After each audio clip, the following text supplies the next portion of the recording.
Meu nome é Patrick Monteiro.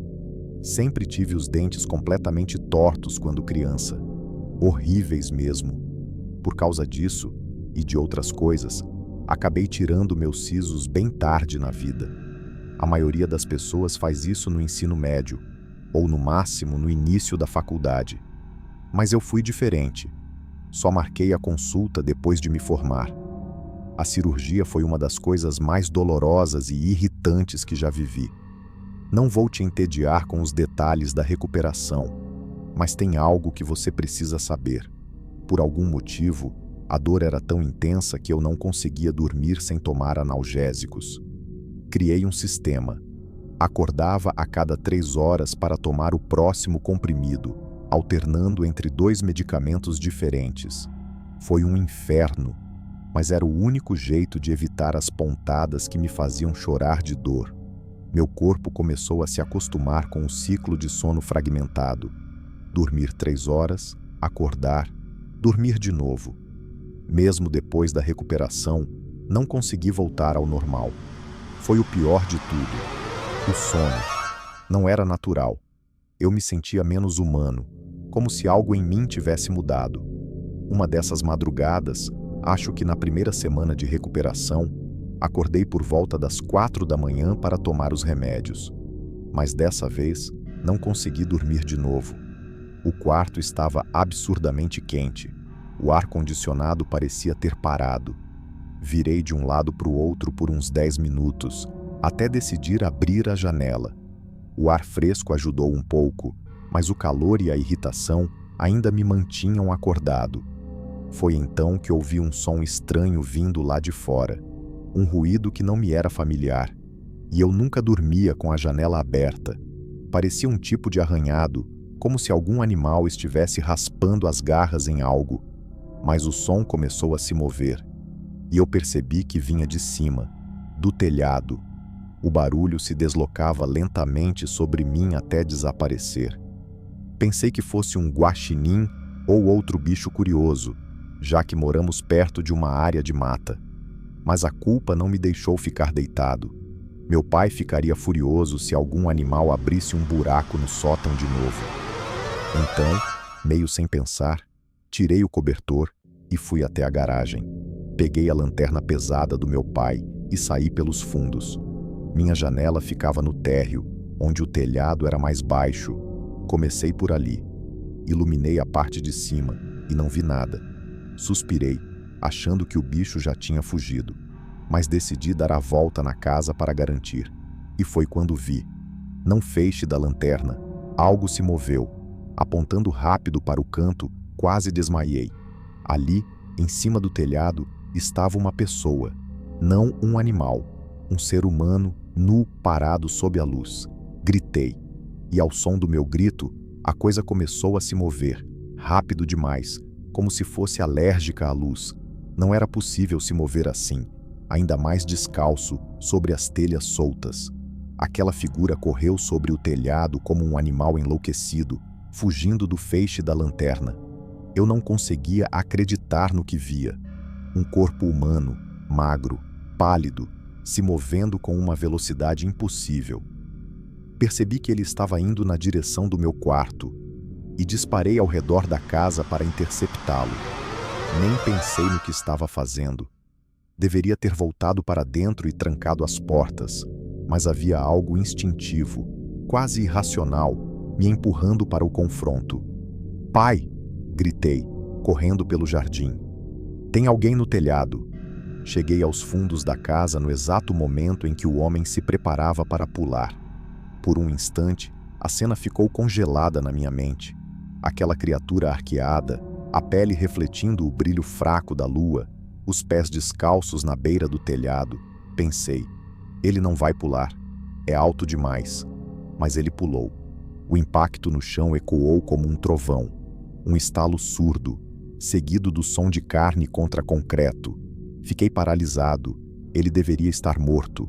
Mas em segundos, o homem se levantou, os ossos claramente deformados, e correu na minha direção. Antes que eu pudesse reagir, ele me derrubou, me jogando no chão com uma força absurda. Suas mãos foram direto para o meu rosto. Senti as unhas arranharem minha pele, tentando arrancar meus olhos. Gritei, chutando e me debatendo, mas era como lutar contra algo que não era humano. O hálito quente, o grunhido gutural, o sangue escorrendo.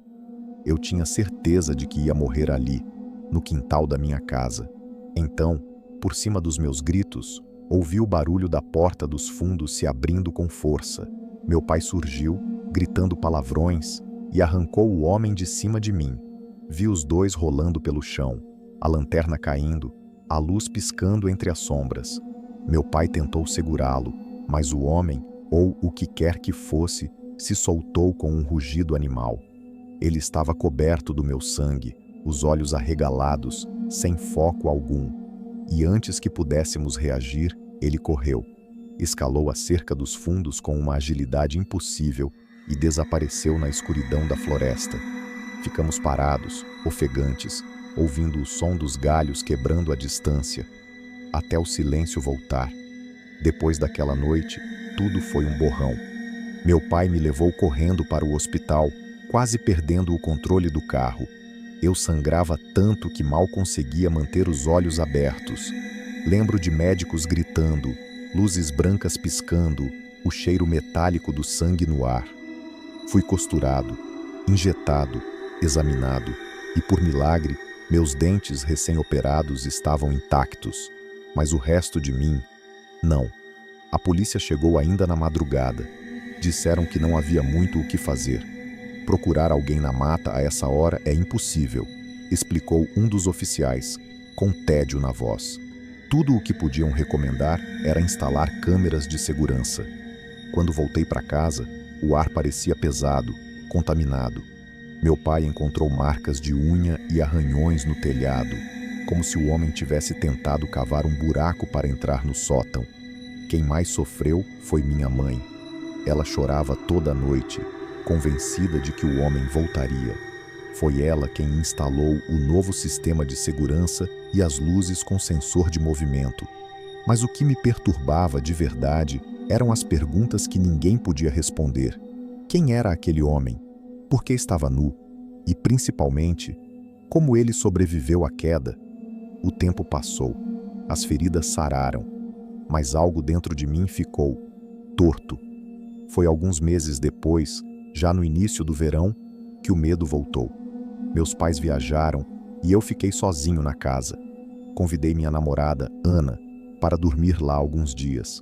Ela conhecia meus pais e eu queria esquecer um pouco daquele episódio horrível. As primeiras noites foram tranquilas. Filme, vinho, risadas. Mas na segunda noite, pouco depois da meia-noite, ouvimos um som vindo da garagem. Um arrastar metálico, como se algo estivesse sendo puxado pelo chão. Olhei para Ana. Ela ficou em silêncio, esperando que eu dissesse que era só o vento, mas o som continuou, alto, perto. Resolvi sair para ver. Peguei o celular, liguei a lanterna e fui até a frente da casa. Os latões de lixo estavam virados, o conteúdo espalhado pela calçada. Deve ser um animal, pensei. Mas mesmo assim, algo me incomodava. O silêncio absoluto ao redor. Nenhum som de passos, nenhum barulho de fuga. Recolhi o lixo, empurrei os latões para dentro da garagem e fechei a porta. Voltei para o quarto. Ana já quase dormia. Deitei, tentando relaxar. Foi quando ouvi o som. Um toque suave, metálico. Tec, tec, tec, como se algo estivesse batendo no vidro da janela. No começo, achei que estivesse sonhando. O som era leve, quase hipnótico. Tec, tec, tec, como se uma moeda batesse de leve contra o vidro. Mas quanto mais eu escutava, mais percebia. Não vinha de dentro. Era do lado de fora. Alguém, ou algo, estava batendo na janela do meu quarto. O corpo travou. Olhei para Ana, que dormia, e prendi a respiração. O toque continuava, ritmo lento, preciso, intencional. Reuni coragem e, com o coração martelando, fui até a janela. A cortina se movia com a brisa que entrava pelas frestas. Levantei um pedacinho, só o suficiente para espiar. E então vi. Na penumbra da varanda, alguém estava de costas para mim, diante da porta da frente. O corpo imóvel, o pescoço rígido. Os dedos batiam de leve contra o vidro, como se esperassem uma resposta. Mas quem esperava uma resposta àquela hora da madrugada? As luzes da casa estavam todas apagadas e, ainda assim, aquela figura esperava. De repente, começou a se virar. Abaixei o rosto instintivamente, o coração quase rasgando o peito. Fiquei agachado, imóvel, tentando não respirar. 1 minuto, 2, o silêncio total. Quando finalmente criei coragem para olhar de novo, me arrependi instantaneamente. O rosto estava colado no vidro, a poucos centímetros de mim. A pele murcha, escorrendo, como se derretesse sobre os ossos. Os olhos sem cor, fundos, vazios. Gritei, trombei na cama. Ana acordou assustada, e antes mesmo de entender, comecei a trancar a porta. Peguei o celular e chamei a polícia, as mãos tremendo. As sirenes chegaram 10 minutos depois. 10 minutos que pareceram uma eternidade. Ficamos trancados no quarto, abraçados, enquanto os faróis azul e vermelho varriam as janelas. Quando os policiais entraram, vasculharam tudo. O quintal, a varanda, o telhado. Nenhum sinal de arrombamento, nenhum rastro, nenhuma pegada. Disseram que era provavelmente um mendigo e que eu devia instalar câmeras. Mas eu sabia. Não era um mendigo, era ela, o homem do telhado. E nas últimas noites, tenho acordado novamente com barulhos lá fora. Não são latões, nem passos. São arranhões, como se algo tentasse abrir o vidro de dentro para fora.